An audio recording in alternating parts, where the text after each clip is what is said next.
We have so many people joining us right now by the seconds, but I am going to give us another minute so that y'all can settle in. And in the meantime, just let me remind us something that most of us, all of us, I think, know from our experience and works with the communities we work with, that indigenous fishers, community fishers, small scale fishers, they are the most important stewards for aquatic conservation in most parts of the world where we have the coastal seas, the most biodiverse oceanscape on this planet. And this was one of the reasons when at the Society for Conservation Biology's Marine section, we are thinking about hosting such a webinar, and we are doing it just a few days before the International Day for Biological Diversity. So I think we have enough people in the room to start the webinar. Let me introduce myself. My name is Muhammad Arju. I am a conservation practitioner and communications professional, currently working with ICCA Consortium as the communications coordinator. But today I'm here in my personal capacity as a board member for Society for Conservation Biology Marine section. I'll be with you during this whole time. And just a few regular reminder that today we are offering you live interpretation in 3 languages, English, Spanish, and French. You have to just click on the interpretation button on the bottom right of your Zoom panel, the small globe icon, and you can choose from the languages. And you're going to ask a lot of questions, I can guess, and all you have to do is just write down the questions in the question and answer box, also at the bottom of your Zoom panel. And we will use the chat box, the host and panelists, to share some information with you. So yes, just sit back and relax. I can promise you that this webinar is gonna be a very special one. It's because one of the reasons I am very confident about that is you can just look on the screen in the map, the speakers and panelists we have us with here today. They're coming from all over the world, a diverse group of speakers and panelists. And I know in a way many of them, all of them I should say, and for all of them, each of them, their life's work is about small scale fisheries.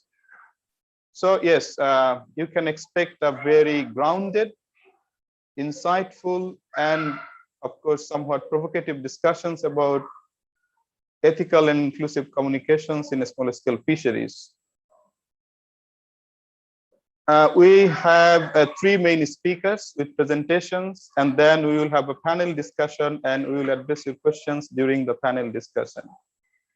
First up, we have Kate Bevitt.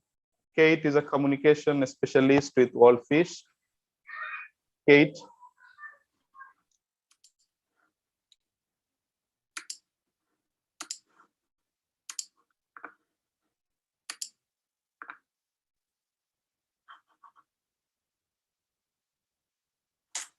Hello everyone, it's nice to be here. So I'll be talking today about small scale fisheries communication and why getting it right really matters. I come into this discussion as a communicator. That's my profession and something I've been doing for the last 15 years. So that's the perspective that I'm bringing. When we talk about small-scale fisheries, we're talking about 108 million women and men across the globe who are catching, processing and selling fish. Their activities span right from pre-harvest through to post-harvest activities. And this sector is vitally important for food security and poverty eradication. The fish and aquatic foods that come out of these waters are particularly nutritious and so important in developing countries, providing essential micronutrients. Small-scale fisheries are firmly grounded in communities that have strong traditions and values. So we're talking about a really diverse and dynamic sector. At the same time, in many policy settings and decision-making processes, the sector tends to be marginalised. For instance, if we look at blue economy, in several instances across the globe, small-scale fisheries don't have a seat at the decision-making table. Now, communication comes into play. It's a really important tool for informing and influencing decision-making, and that's emphasised in the small-scale fisheries guidelines. Communication is really about sharing and receiving and interpreting messages. So really our aim is to, through communications, to elevate the profile of small-scale fisheries, but then also move beyond that to contribute to enabling environments that inform and influence policies that are sensitive to small-scale fisheries. And those policies cover a range of arenas. So there's climate and ocean, blue economy, there's food systems, aquaculture, and there's many more, as I'm sure you appreciate. So really, some of us have this power to communicate about small-scale fisheries, and it's a privilege. And really what I mean is the organisations or groups that we're affiliated with, they have the influence or the political connections or the geographical spread that means they tend to get listened to. And this power to communicate really is a serious responsibility, and we have to wield it with really great care. And that's because our words, actions, and voices can be at different scales and in different places, can have flow-on effects and impacts on the fisherwomen and fishermen and fish workers and communities on the ground. So really we have to make sure that we're using our communications in an ethical and responsive way to lift up the voices of small-scale fishers and fish workers, but also contribute to the dignity of the sector. Right now, there's a big blue wave of momentum around oceans and small-scale fisheries, which is an excellent moment in time. At the same time, there's also these dominant narratives out there which are ignorant or insensitive to small-scale fisheries. One only has to think about the recent documentary that captured global attention related to overfishing and see how some of those inaccurate claims are really quite harmful. So it seems like a really ripe moment right now for the sector, everyone working in and around the sector, to move that bit closer and come together around strategic communications. And really by that I mean to come together around some common language or messages, and to have a strong voice, and really to have some clear, actionable asks. I don't think we all need to be saying the same thing, but if we're all heading towards this umbrella goal of really supporting thriving fisheries, then we do need to tap into the power of communication. So I've been working with some small-scale fisheries representatives to facilitate this how-to guide on ethical and inclusive communication. And this is intended to be a really simple and practical guide that anyone working in and around the space can have in their toolkit and look to every day in their work. And what will be contained is some key messages. There'll be positive narratives and good practices around communication that we can all be following in our daily work. And weaved into the guide will be some examples of positive communications. And the intention is really to support us all to live up to and deliver on the intent of the small-scale fisheries guidelines.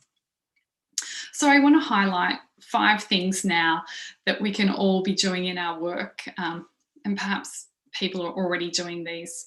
So it's important in communication to incorporate diverse types of knowledge.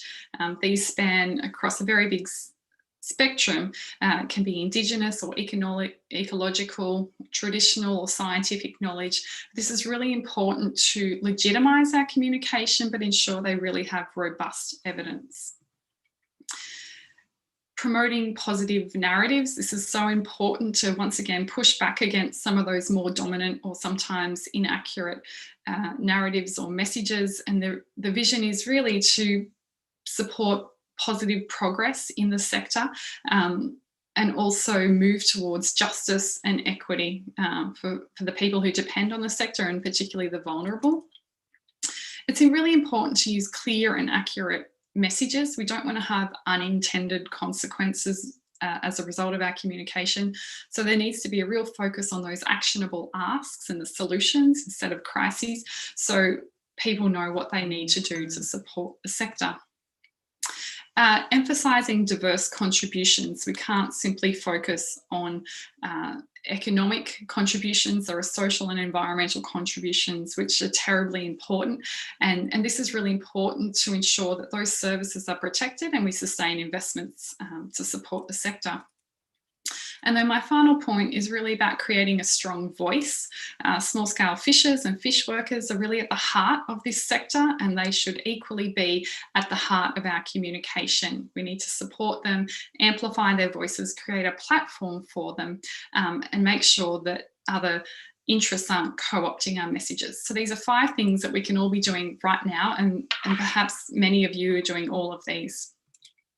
But beyond today's webinar, I just wanted to leave you with a couple of things as well, as we continue to refine the guide and get closer to finalising it. I'd love to get feedback and others to road test the guide, but also to share some positive examples. Thank you.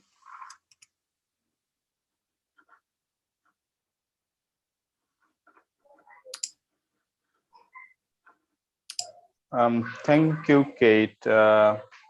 I will request our participants that please keep the questions coming.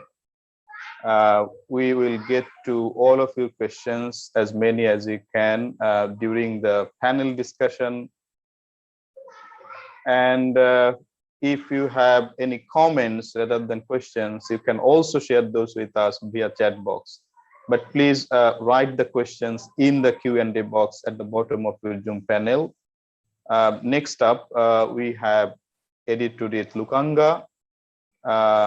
Editrudith Lukanga is the co-president of World Forum of Fish Harvesters and Fishworkers. Edith. Yes, Aju. Thank you so much. Can I have my slides on, please? Yes, you have the slides on screen right now. Okay. All right. Thank you so much. And I'm really grateful for you having me in this webinar regarding the ethical and inclusive communication on small-scale fisheries. And my presentation will briefly look at the SFF guidelines, the small-scale fisheries guidelines, and how it guides our communication. So to begin with that, I would like to introduce myself. I'm Editrudith Lukanga.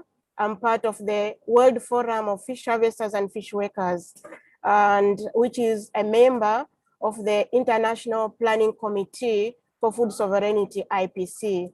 So we're coming together as IPC Fisheries Working Group. And IPC, briefly, is an autonomous and self-organized global platform of small-scale food producers and rural workers, organizations, and indigenous peoples, grassroots communities-based social movements, whose goal is to advance the food sovereignty agenda at the global and regional level. So together, IPC brings more than 6,000 organizations and 300 million of small-scale food producers who are self-organized to advance the principles and pillars of food sovereignty. Yeah, so moving to the next slide, as we are all aware, the voluntary guidelines for securing sustainable small-scale fisheries in the context of food security and poverty alleviation, the SFF guidelines. These are the very first internationally agreed instruments dedicated to the sector, the small-scale fisheries sector. Fishing communities, as we can recall, fought so hard for the guidelines. and expressing the need for a human rights-based approach to fisheries conservation and development. And as we speak, communities continue to call on governments and even other actors, be it NGOs, academia, researchers, all interested actors to implement these guidelines in the spirit they were intended to. So this is very, very important. And the guidelines are available in many different languages.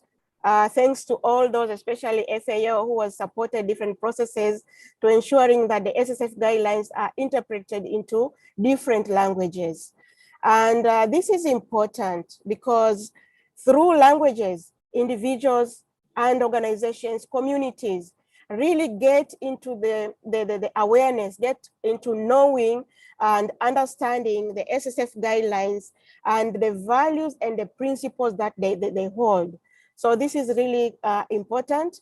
And only when, by having these languages, these actors, communities can help to raise awareness of the guidelines and ensure they themselves are living the true spirit of the SFF guidelines. And this applies equally to communication, because without having language that is applicable to everyone, then communication is difficult. So coming to that, I would like to highlight on the principles of the guidelines. The guidelines are based on principles, and there are 13 principles. All of them are relevant to communication and information about the small-scale fisheries. And anyone communicating about the SFF guideline or about the small-scale fisheries should be proactive in following these principles to ensure that we are contributing to the dignity of the sector. So this is, I think, is very, very important. And that's why we are having this a webinar to underline the importance of how we communicate about small-scale fisheries. So right now I'm going to delve into 5 of the principles of how they apply to the small-scale fisheries communication. And to begin with, I want to look at the consultation and participation as key principles of the SFF guidelines. And in this, I think communication products should be co-developed with stakeholders to build trust, because without consultation and ensuring that everyone participate in processes, in communication, in developing communication products, this would bring some confusion and sometimes not being able to understand, from one another. So it is really important to have communication products developed with the participation and involvement and consultation of the stakeholders in order to build trust. For example, to identify and establish processes to collaborate with fishers, fish workers, and fishing communities on communication products where appropriate. This is important because I always say that the fishers, fish workers, and their community, these are the professors of knowledge. And that's why even the researchers, when they want to do their own research, they have to consult these fishing communities and fishers and fish workers. But also collaborating widely with governments, academia, and small-scale fishing communities where possible, and considering to make efforts to support local communities to access these communication products. Because when they can be consulted, and when developed, they are left without sending any feedback to the communities. So it's really critical that the communities be supported to access the communication products. And it's also important to make information accessible in a format that is readily understandable by the communities and audience, just like how the SFF guidelines has been translated into different languages. So it is also important these communication products, information regarding small-scale fisheries is accessible in a format that can be understandable. And When holding consultation forums, for example, it is important to consider the power balances and imbalances and to be as inclusive as possible. Next slide. The next principle that I want to highlight is on transparency. It's important to consider the messenger. Yeah, are they correct and appropriate for the message? And it's important to strive for legitimate voices and messengers, and not trying to pretend, or not really for all actors to pretend to imply to be speaking on behalf of the SSF unless this is clearly the case. So it's really important that the messengers of that information are the correct ones and appropriate. Otherwise, the SSF actors or small-scale fishers and fish workers should be empowered to speak for themselves, and unless otherwise, it's important that the messenger could come in to speak on their behalf. So when using science, for example, in any communication, one needs to use robust evidence to inform the content. And if communication product involves science related to small-scale fisheries, it is also important to follow approaches that are genuinely evidence-based to minimize polarization, and as much as possible to avoid scientific research on small-scale fisheries that has not been peer-reviewed, replicated, or carefully vetted. Should not be primary basis of communication materials. So this is important. Next slide, please. The next principle is respect of culture, for example. So it's important to consider cultural norms and values, developing context-specific messages. This is important because it will be able to capture, the cultural norms and values of that particular context that one is developing the messages for. And all knowledge types should be valued, such as recognizing that scientific knowledge is not the only type of knowledge relevant to science policy nexus. There are other types of knowledge, local, indigenous, social, political, moral, different types of knowledges, which are also valid, exchanged and co-created. So it's important to take consideration in all those, and also combine knowledge types in some cases, approach scientific knowledge and indigenous knowledge, not as mutually exclusive competing ideas, but they are complementary. So it's really important to bring all those on board. Next slide. Equity and equality. In here, it's important to note that fishers' voices must be heard and legitimized through communications. Provide platform for underrepresented yet critical voice from fishers, fish workers, and other local stakeholders, and particularly women fish workers. Is really, really important providing these platforms. And where needed, develop capacities of messengers to develop their capacities to participate in and be heard in decision-making processes. So this is also very important. And this, for this, we are seeing various initiatives happening to empower, for example, women to be able to engage, participate in decision-making processes and other relevant development processes that are key to their lives and livelihoods. And also ensure diversity of the small-scale fisheries and the people engaged in small-scale fisheries are accurately communicated and reflected to avoid bias towards one, SSF group. In ocean discussions, for example, include most marginal and embedded SSF actors, such as inland fisheries. And to finish it off, last but not least, I would like to highlight on gender equality and equity. Always present women as equal contributors of the small-scale fisheries roles, skills, and knowledge.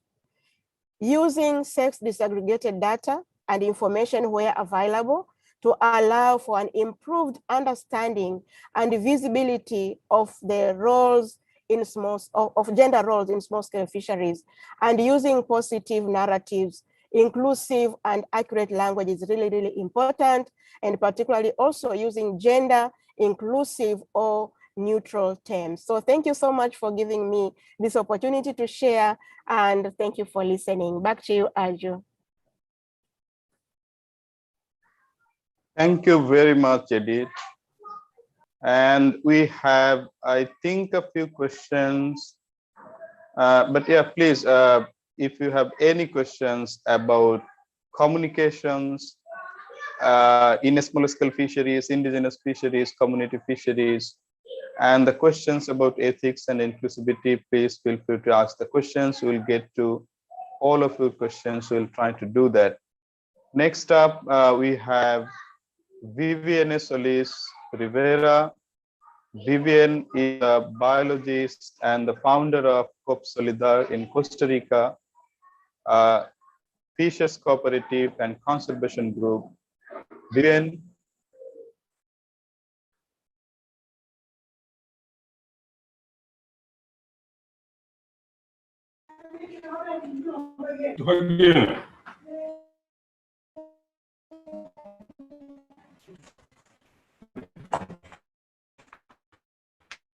From Costa Rica that are present in this discussion. I think one of the big challenges is to increase the participation of communities, coastal communities, and indigenous people here. So thank you very much.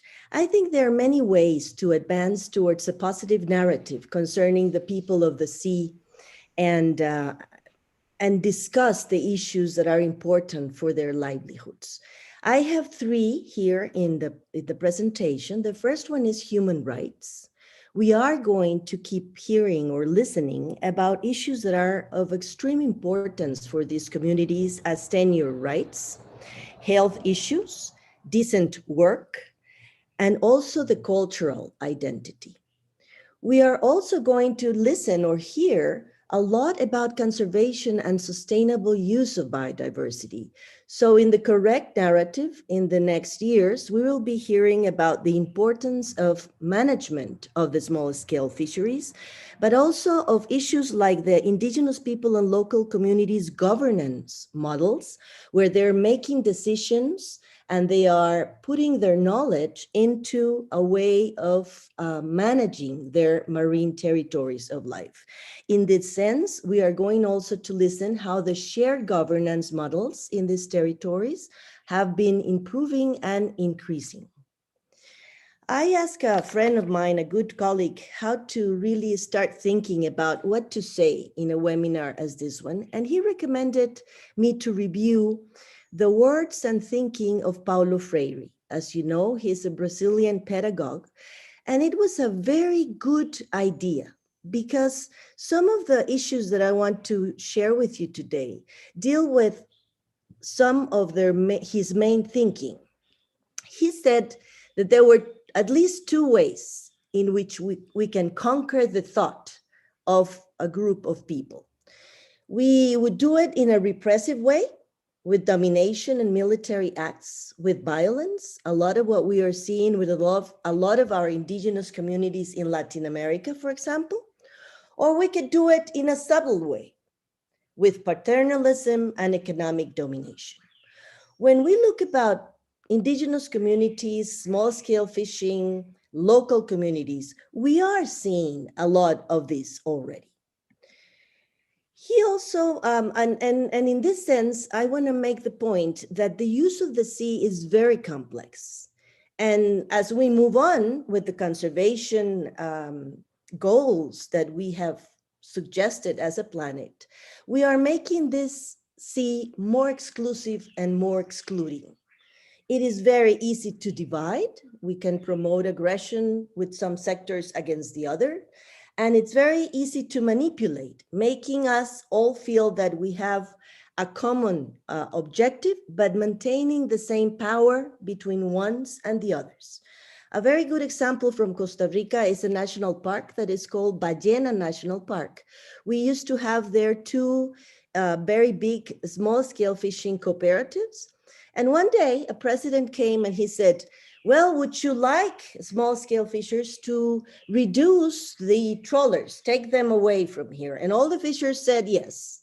And then a national park was created. And the next day, all the fishers went out, even the smallest scale ones. So that's a good example in how we can really use the wording and this very deep ways of managing people to change the livelihoods of communities.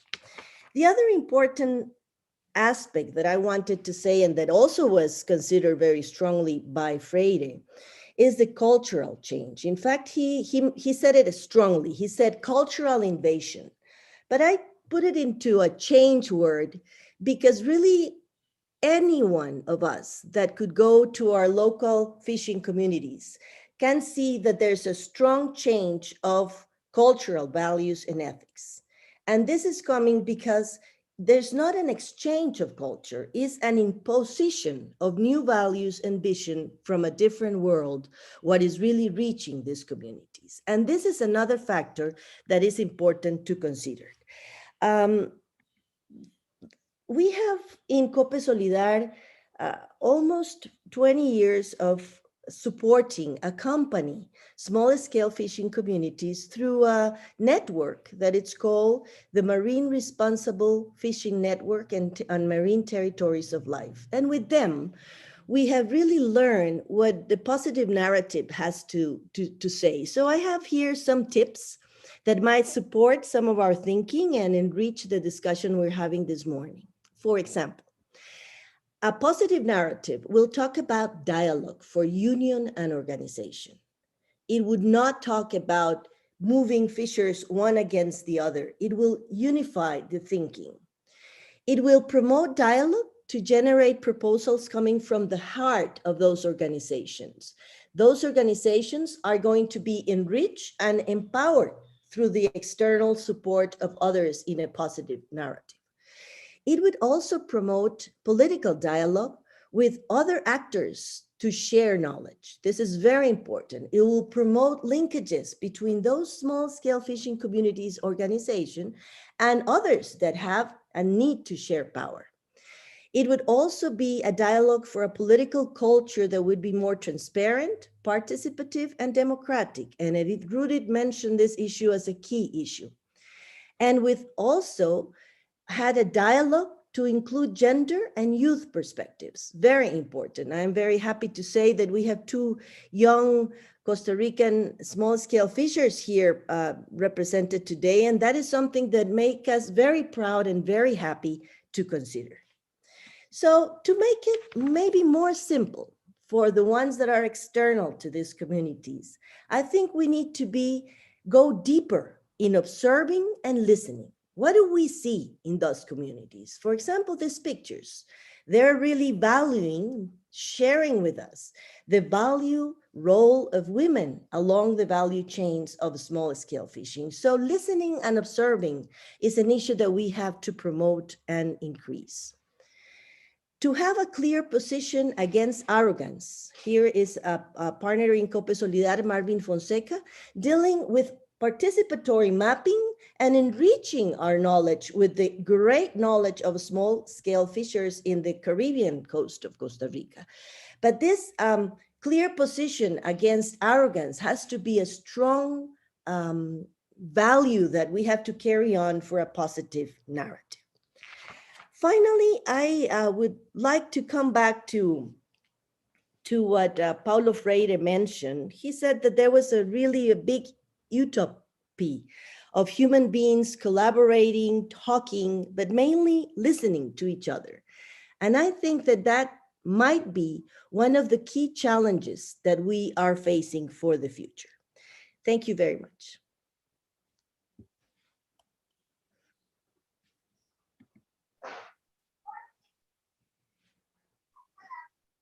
Thank you, Vivienne, for your really insightful and I'd say personally for me intriguing presentation. And with that, we are done with the presentations of our main speakers today. And I would like to just mention that Vivienne, Editrudith, and Kate, and few others also on our speakers and panelists pool today are part of that small and informal working group who are working to develop a guideline for ethical and inclusive conservation in small scale fisheries. We are going to answer your questions for this segment panel discussion. So while we are continuing the discussions among the speakers and panelists, we have with us today as panelists Anna Carolina from SwedBio. Anna is a program officer at SwedBio. We have Dauda Sain from Secretary General of African Confederation of Professional Organizations of Artisanal Fisheries, COUPA. We have Dr. Tero Matsonen. Tero is the president of Snow Change Cooperative. Anna will share the speaker's bio, brief profiles in the chat box, of course. And we have Martin Hadiunata from Indonesia. He is the National Coordinator for Ecology Maritime Indonesia. To begin with, before we go to the questions, I would like to ask Tero if you would like to share with us about briefly how exactly in your experience communications in small scale fisheries impact your work you do in the Arctic and other regions from snow change or from other engagements. How exactly you see the communications in small scale fisheries and aquatic conservation impact or probably benefit your work? Tero? Arju, thank you. Yeah, let me greet you from Finland, and I don't know if it's good news, but today it's 31 degrees here in the village, so it's something is going on, and the temperature is very high. Thank you for the question. This is of course dependent on the region and the context and the power in which, under which, and through which small-scale fisheries might work. Myself, I'm leading a small fish base and continue to fish on the ice. If I think of our examples of good communications that have been able to influence things, or from other parts of the Arctic and the North, I guess 2-3 things come to mind in short. One being that fishing communities often are of special kind, especially the SSF communities, because we are standing alone. We are often able to maintain autonomous relations with our waters and so on, and that's what the state doesn't always like. So it also will give us power position to provide a very unique view on society wherever we are, because we can see as frontline people events of pollution, climate change, collapse of stocks, and on and on and on. So often it's the knowledge of the fishermen that are the ones that detect the changes. The difficulty comes from how do we communicate that in an appropriate manner, as we heard from other colleagues previously. You need a spokesperson, a lady or a man that has the power to articulate these important findings in a way that's supported by the community. The other answer I would give, just to save time, is that, for example, in our case, it has been possible to register using international and national mechanisms the kind of fishery we have on the SSF. One, we have a geographical indicator, so it protects the way we fish on the ice and also the fish itself. We can argue it's unique and therefore it has added value, or it should be seen differently. And secondly, we are registered as part of Finnish UNESCO intangible culture. So the oral histories, the traditional knowledge, and the way we fish is now part of the same list of national culture as many of the other cultural heritage issues in Finland. Again, a small addition to say that if you bring trawlers here, if you plan a mine or industrial land use on our lakes, don't, because you are also harming culture, the environment, and local communities. And the last thing is to try to put women to the center, just like Vivienne was talking about. I think this year is one of our best here in Finland because we have just hired 2 young new women. And for the European context, I would add or end by saying that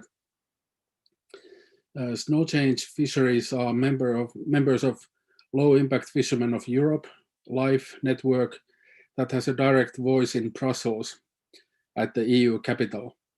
And that has been across many countries, a network that has been able to come together to represent the SFF fishermen all across Europe in one voice, because we're so united against the trawling fleets and the commercial big operators.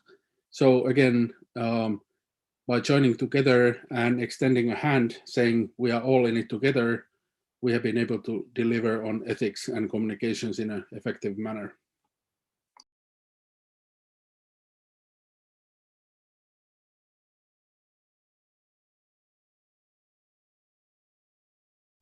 Thank you, Tero.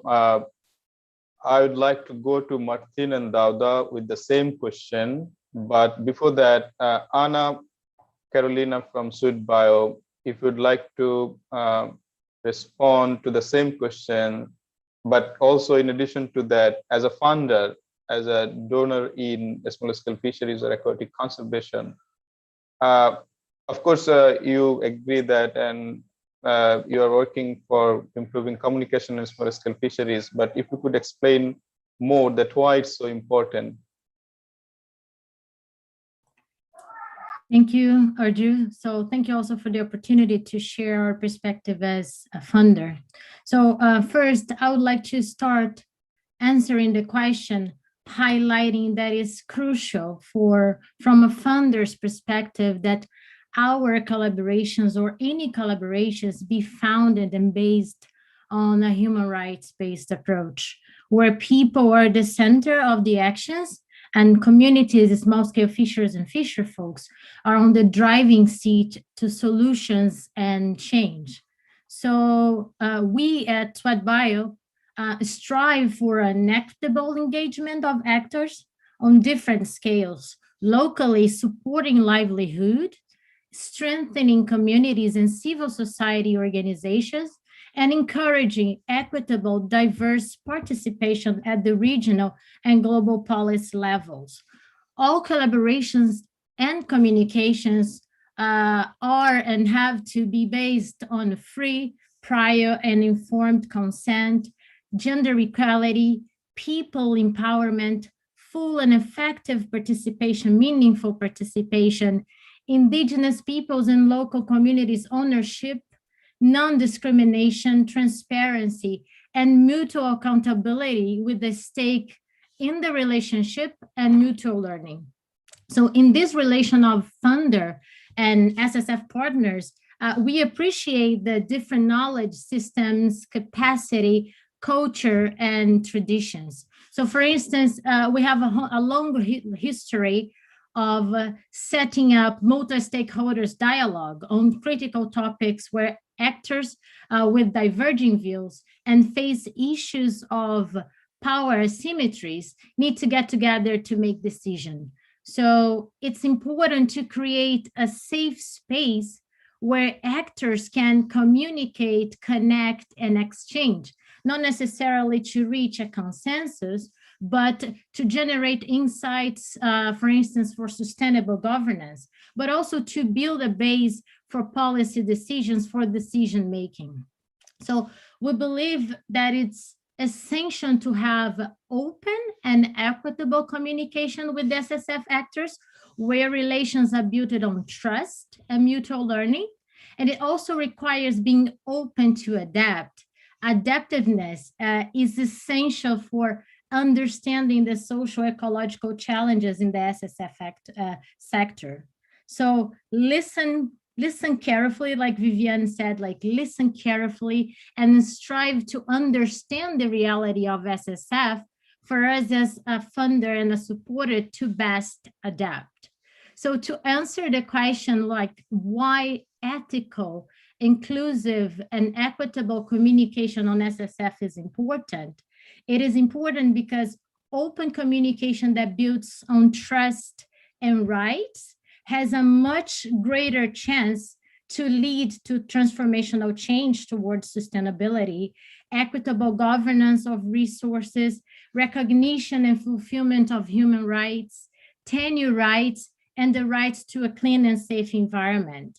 So ethical, inclusive, and equitable communication that highlights and value local knowledge, culture, and tradition is also important to support and ensure sustainable livelihoods and enable a path to food security. So in a more practical level, ethical and equitable communication supports also the implementation and the mainstreaming of the SFF guidelines, which is an instrument that will enable the fulfillment of the rights of small-scale fishers and fisher folks.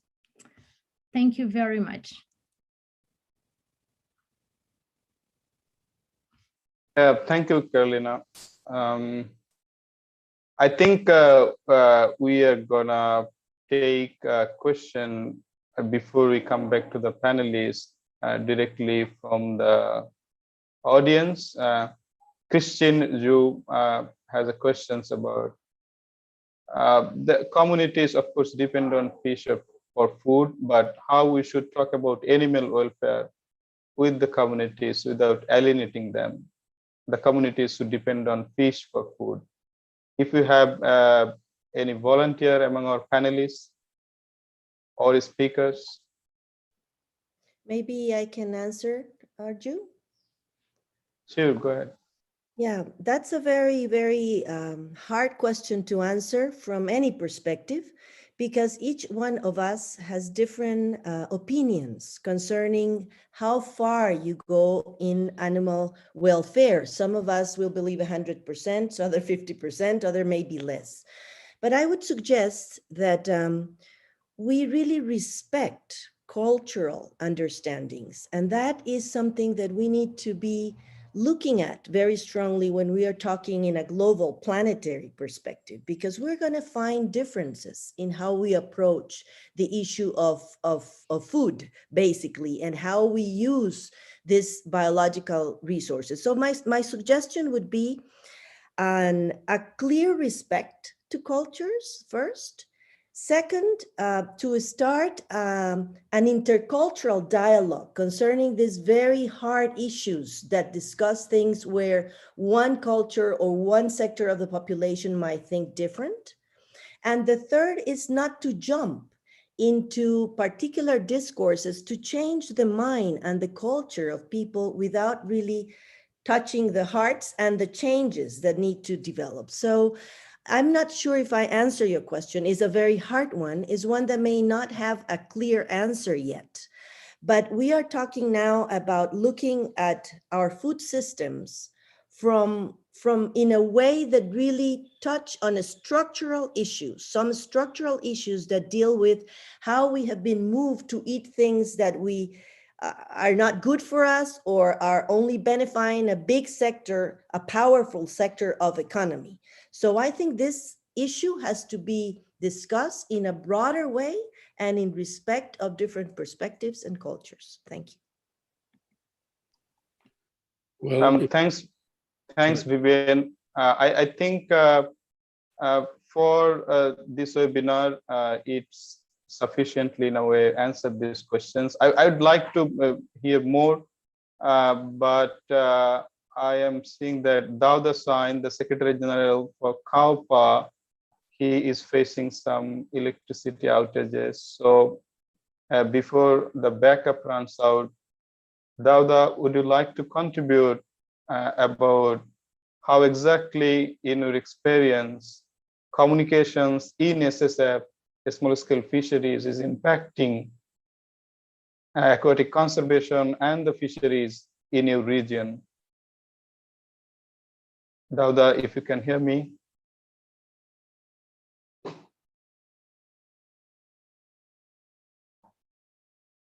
If not, when we are waiting for Dauda, I'd like to Tero, please chip in.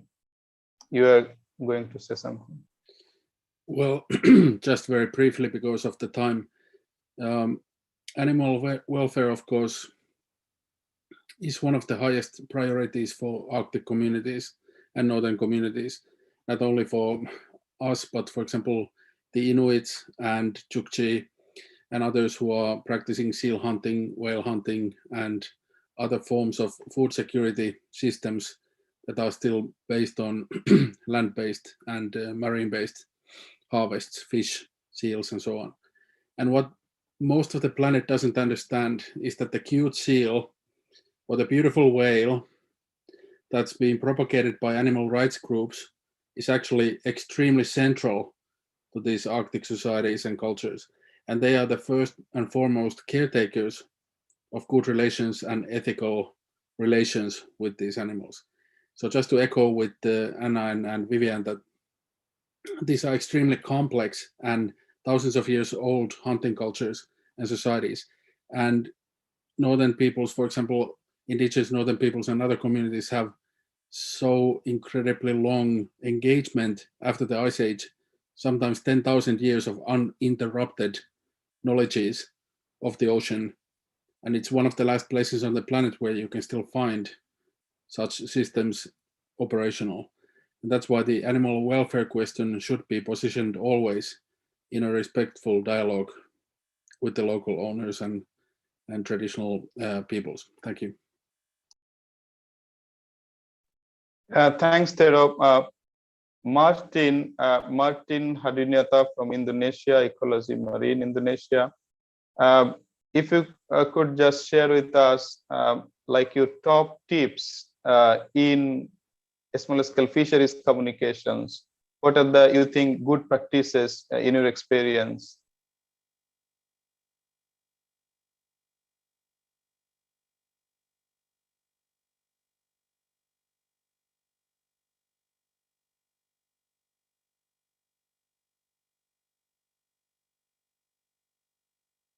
Martin, we can't hear you. Hello, you can hear me now? Yeah, we can hear you now. Yeah, I'm not using headphone. Okay.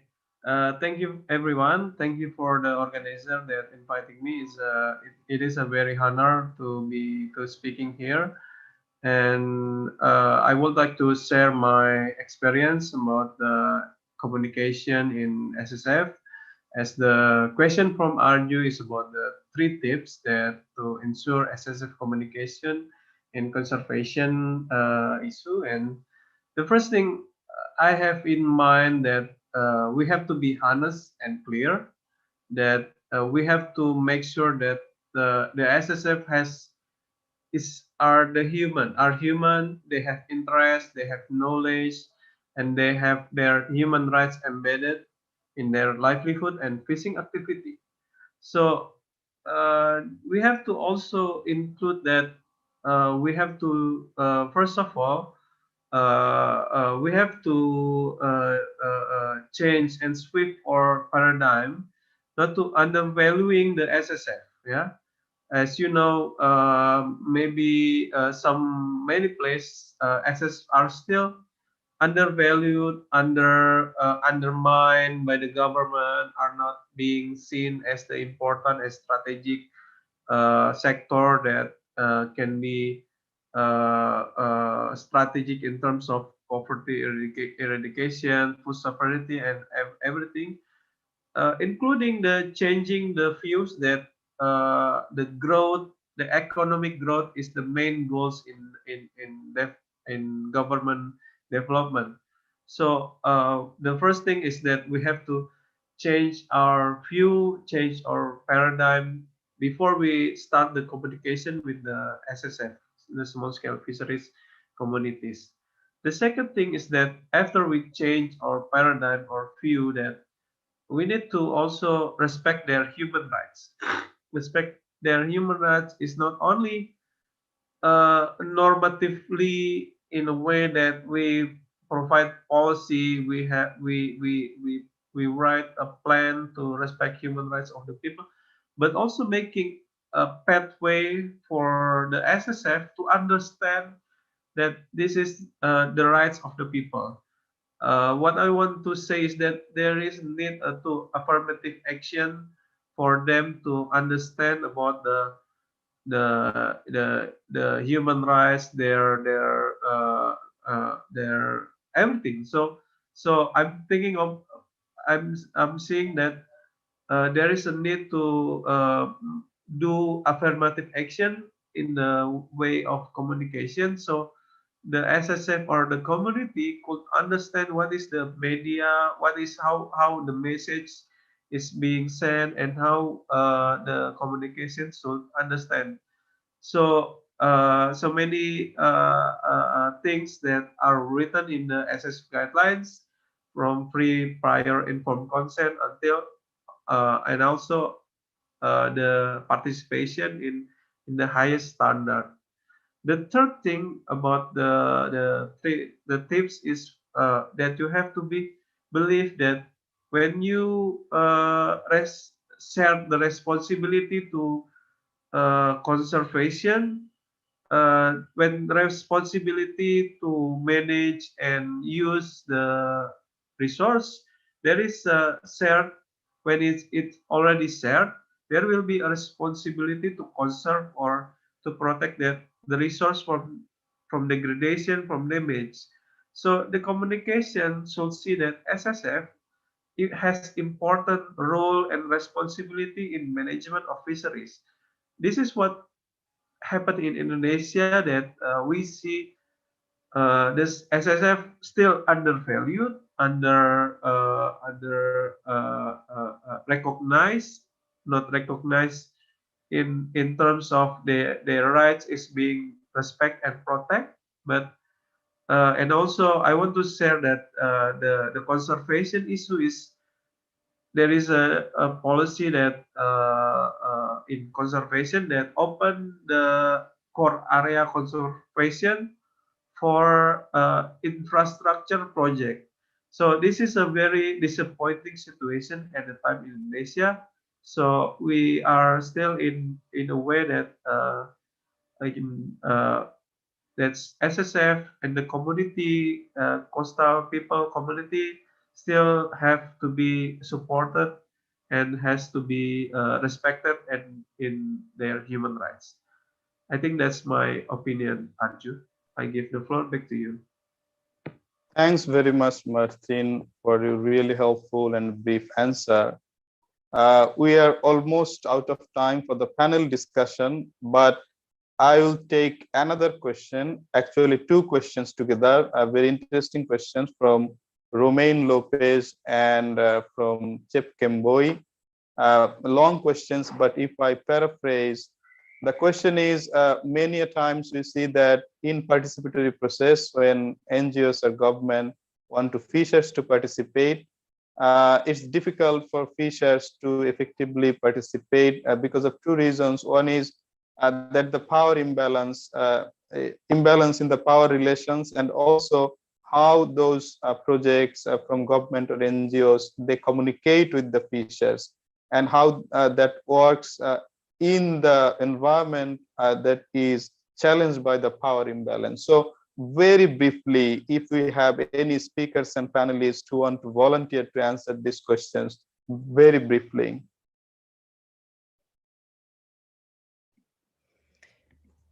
Arju, if... Yeah, please go ahead. Okay, very briefly, I think participation is a right.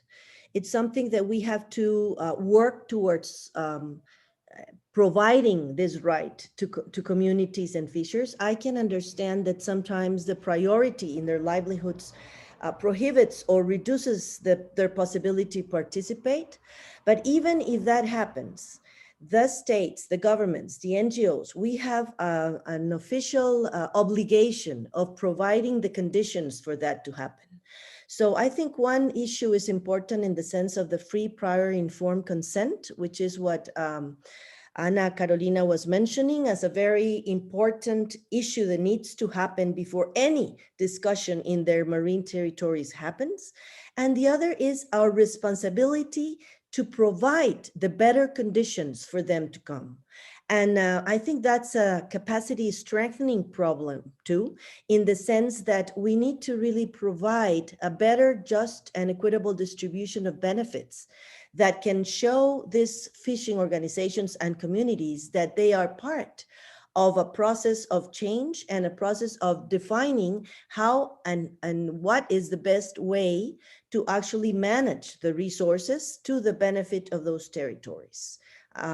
This is another very good question that we need to really rethink, but I think the discourse or the narrative should go to, we are the ones who need to change and provide the conditions for them to access the right of participation. Thank you.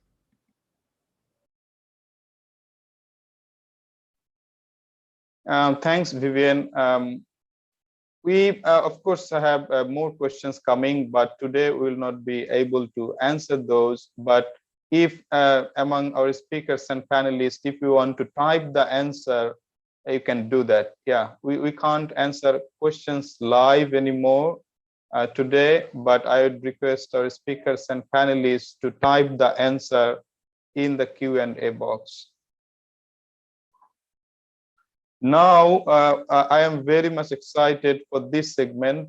We are going to listen to artisanal fishers directly.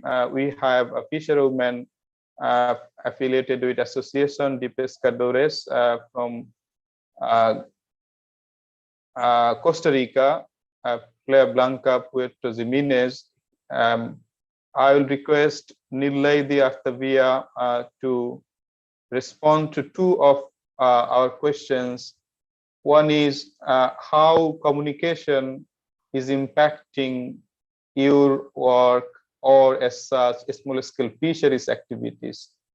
And as you have listened to the whole webinar today, what do you see that, what are the priorities of the sector relating to the communications?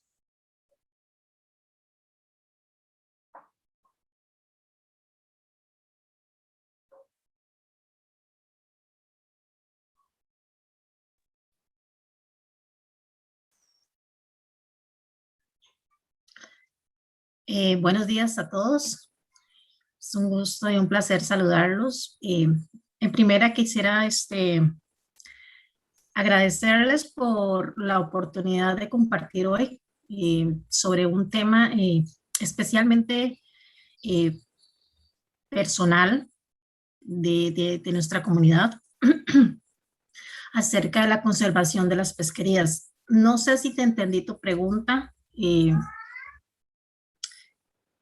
Yo me gustaría hablar acerca, digamos, propiamente de lo que hemos explorado a partir de hace muchos años que tenemos de diálogo mediante la red de áreas marinas de pesca responsable que tenemos en nuestro país acerca de las necesidades para la conservación de las pesquerías de pequeña escala.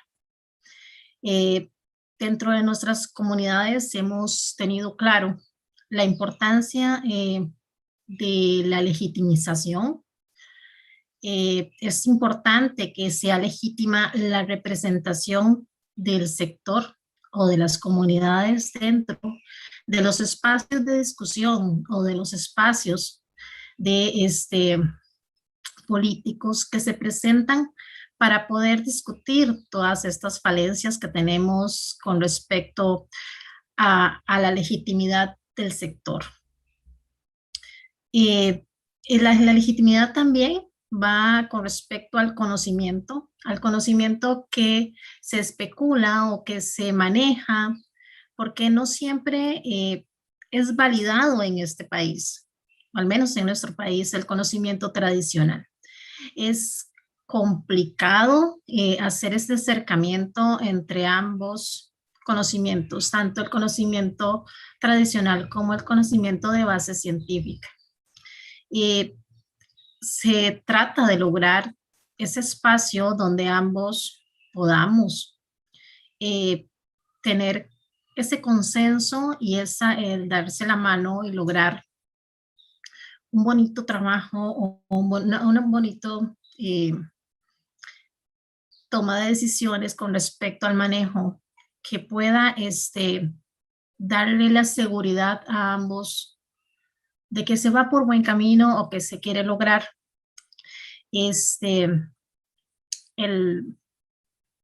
un manejo adecuado de los recursos de los que dependemos las comunidades pesqueras. Pero también es importante dentro de la legitimidad la cultura, el respeto a las culturas de las comunidades, porque es variado, esto varía de comunidad a comunidad. Ahora imaginémonos de país a país, ¿verdad? Eso es muy diferente. Lo que se hace en el Golfo Dulce, donde yo estoy ubicada, es muy diferente a lo que se puede hacer en el Golfo de Nicoya, pero muy, muy diferente. La forma en que se vive, la forma en que se trabaja, la forma en que explotamos realmente nuestras formas de vida. Y esto hablando en temas de legitimidad. Ahora hablábamos un poco acerca de lo que es la recolección de datos. Me llamó muchísimo la atención de la comunicación que dio una de las compañeras, no recuerdo el nombre ahorita. Es importante que cada comunidad asuma de la mano de su gobierno, de la mano de sus sistemas políticos o lo que se pueda, que dé apoyo de la academia, una recolección adecuada de los datos acordes a los sitios donde se vive, ¿no? ¿Por qué? Porque como hablábamos un poco de la situación que cambia de un lugar a otro. Y sí estoy de acuerdo con la parte de intercambiar estos conocimientos o estos datos que se recolectan, pero sí hay que tener muchísimo cuidado en la parte de la replicación. No siempre va a ser posible una replicación adecuada o una replicación, entonces hay que tener cuidado. Creo que escuché alguno de lo que hablaban acerca de, a doña Vivienne, acerca de este tema de la cultura, de que se va reponiendo una cultura por otra. Es posible que se pueda un poco afectar con las replicaciones.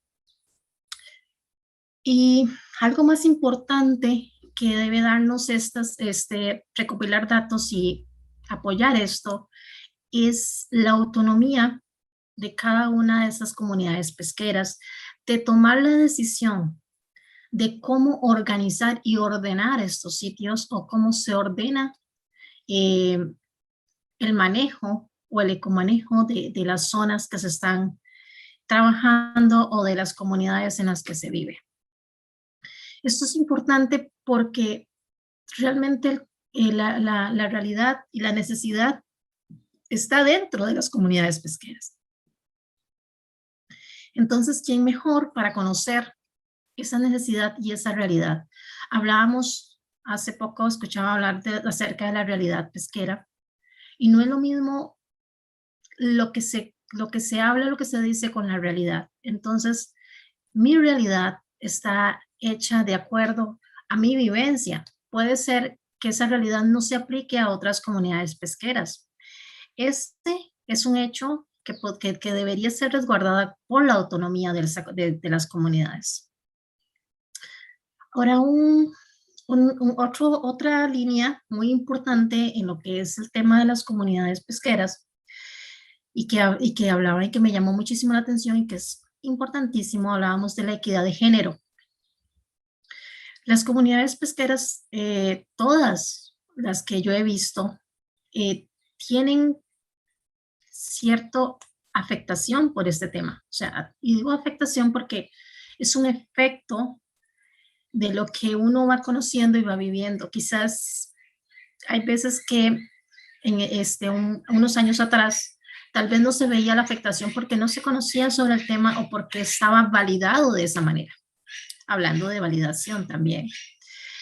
En ese caso, cuando vamos conociendo, nos vamos dando cuenta o vamos adquiriendo conocimientos que no hay una equidad de género en las pesquerías o en las comunidades pesqueras adecuada, que visibilice tanto los actores de los diferentes géneros como su voz, como su trabajo. Entonces es importante que ambos sean igualmente visibles. Otra línea que está muy ligada también a las pesquerías en la actualidad, que me interesa mucho transmitir, es el tema del cambio climático y la forma en que está afectando las pesquerías. Porque si queremos sostener una pesquería, hay que trabajar con este tema en particular, porque realmente está variando y está afectando primeramente a todo lo que es el mar.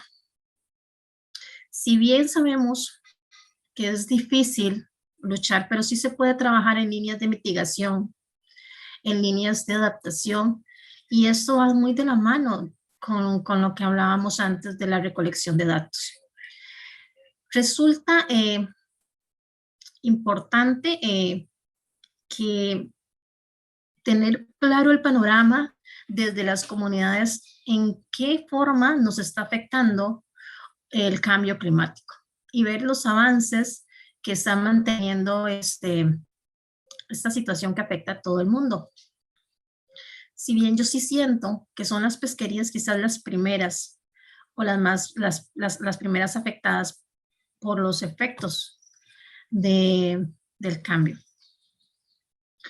Y no sé, no me quedó claro si estoy respondiendo a tu pregunta. Creo que alguien hizo una pregunta. En cuanto al panel en sí, es importante que desde el corazón de los thank you, Silvia. I think in a way you have, of course, answered my question.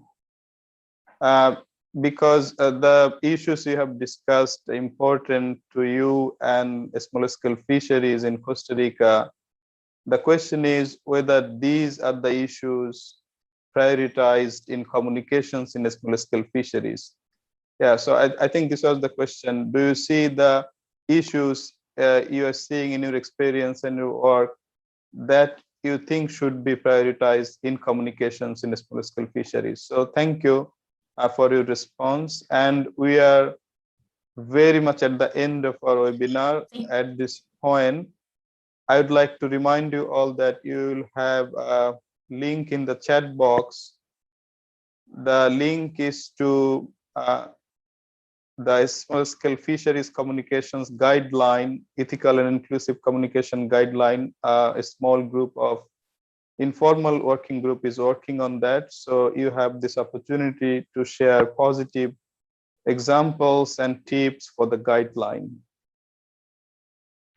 And with that, I would like to also remind you again that we have 2 more webinars organized by Society for Conservation Biologists Marine Section tomorrow and day after tomorrow. I think I have shared the link in the chat box already. And yes, I think this will be all for today. Thank you for joining us. And probably I will see some of you tomorrow again. Thank you. Thank you very much. Thank you very much. Thank you. Bye-bye. Thank you.